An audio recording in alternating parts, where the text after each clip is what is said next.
Welcome back. As we promised, we are going to tackle together the climate change issues, as the climate change is a global file, and Egypt was very much keen to be one of the pioneers regarding how to deal with climate changes, its consequences, its negative impacts, whether on the economy, on the social life, on every field of life.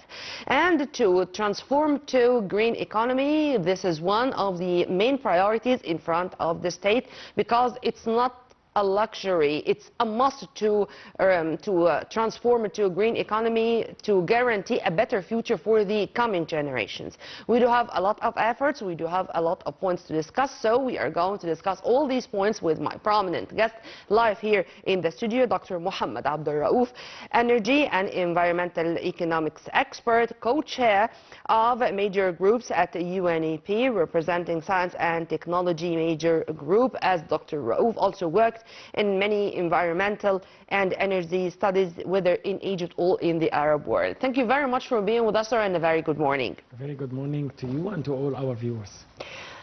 Before going into details, Doctor, because as just we were chatting before being on air, we were speaking about this speciality and about being an environmental economist. Let's just define or give in a very simple way to our viewers an idea about already what is called, or this new, relatively new science, environmental economy. Okay, so environmental economics is a relatively new field, but it's very important because traditional economies do not take emissions, pollution into consideration. Environmental dimension is missing in the economic equation. So we include environmental costs, environmental benefits in order to come up with the real cost. Because, for instance, if we speak about climate change, which have a lot of negative impacts, pollution is a negative impact. It's unpriced. Everybody globally, individual companies, countries pay the price in terms of loss of economic GDP, human health, extreme weather events, and so on. These unpriced should be priced according to economic valuation techniques in order to take the right decisions, right tools and strategies in order to overcome. So we are correcting the market failure and price failure. Yeah. Because because pollution is a byproduct which is unpriced, and its cost is borne by the economy and society, not by the emitter itself. So we are trying to internalize the externality, the negative externality, in order to have the real value of things, and to plan and strategize, including environmental dimension. Yeah, amen to that. But sir, we are trying to implement that on the ground, and especially when it comes to industry.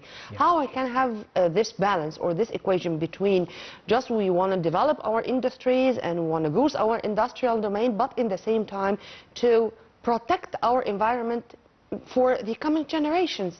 Yes, for industry, because industry is the main polluter.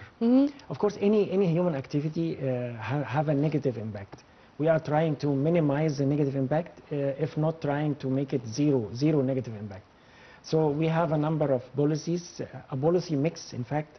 Of course, we have awareness and education like what the media is doing, but also in terms of economic incentives, carbon taxes, regulations, cap trade emissions, many other incentives. All these incentives try to internalize the cost, so we have the real cost, including the environmental pollution cost. And it's not borne by the society, it's included in the product, and by including these costs we drive and we incentivize the producer to follow an environmental friendly techniques and technology in order to have a clean products that are environment friendly. So on one hand, if you decide to pollute, you pay an extra cost. If you decide to follow... Decide to pollute, I mean, is pollution a decision? Yes. I mean, this can be the decision of a country that they are going to do whatever they like, even if they are going to pay this very heavy cost of pollution. This is something we are going to discuss together with my dear guest live here in the studio right after the short break.